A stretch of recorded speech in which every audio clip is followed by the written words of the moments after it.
7 जून को भारत में ईद उल अजहा यानी कि बकरीद का त्योहार मनाया जाएगा, जिसकी तैयारी भारत के मुस्लिम इन दिनों जोरों शोरों से कर रहे हैं।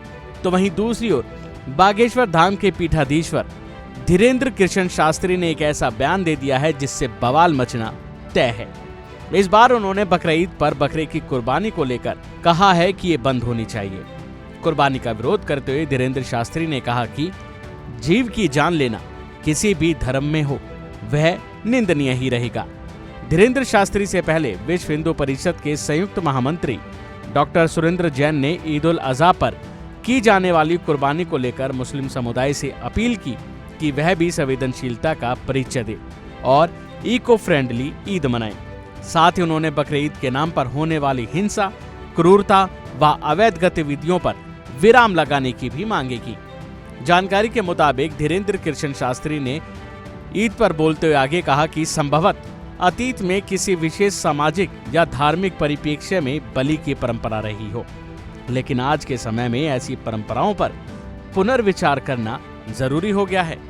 उन्होंने केवल मुस्लिम धर्म ही नहीं बल्कि सनातन परंपरा में प्रचलित बलि प्रथाओं को भी गलत बताया, उनकी आलोचना की और कहा कि ऐसी प्रथाएं अब बंद होनी चाहिए।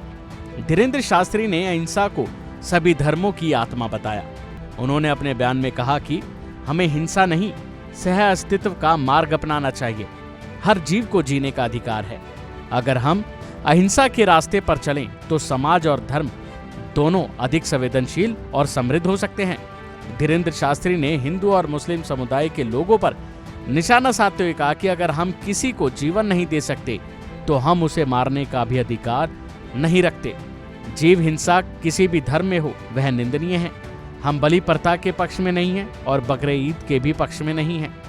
देखा जाए तो बाबा बागेश्वर ने अहिंसा का महत्व बताते हुए इसे सभी धर्मों का मूल बताया और कहा कि अहिंसा के रास्ते पर चलना ही हमारा मूल धर्म होना चाहिए। यदि हम अहिंसा के रास्ते पर चलेंगे तभी समाज और धर्म दोनों स्वस्थ और संवेदनशील बना सकते हैं। देखा जाए तो मुस्लिम समुदाय के लोग बकरीद को सिर्फ कुर्बानी का त्योहार ही नहीं बल्कि इसे अपनी आस्था का प्रतीक भी मानते हैं। कुर्बानी को धर्म एक प्रथा के तौर पर मानते हैं। इतना ही नहीं, वहीं दूसरी ओर अपने अभियान के लिए मशहूर बाबा बागेश्वर ने देश को हिंदू राष्ट्र बनाने को लेकर कहा कि हिंदुओं को जागृत करने और उनके बीच में क्रांति लाने के लिए देश में साधुओं का मंडल और देश भर के पदाधिकारी मिलकर अभियान चलाएंगे। जाहिर है कि बाबा बागेश्वर का बयान ऐसे समय पर आया है जब बकरीद का त्योहार का माहौल पूरे देश में देखा जा रहा है और अब देखना यह है कि बाबा बागेश्वर के बयान को लेकर लोग या नेता किस तरह से टिप्पणी करते हैं। अभी के लिए फिलहाल इतना ही। बाकी अपडेट के लिए बने रहिए इंडिया डेली के साथ।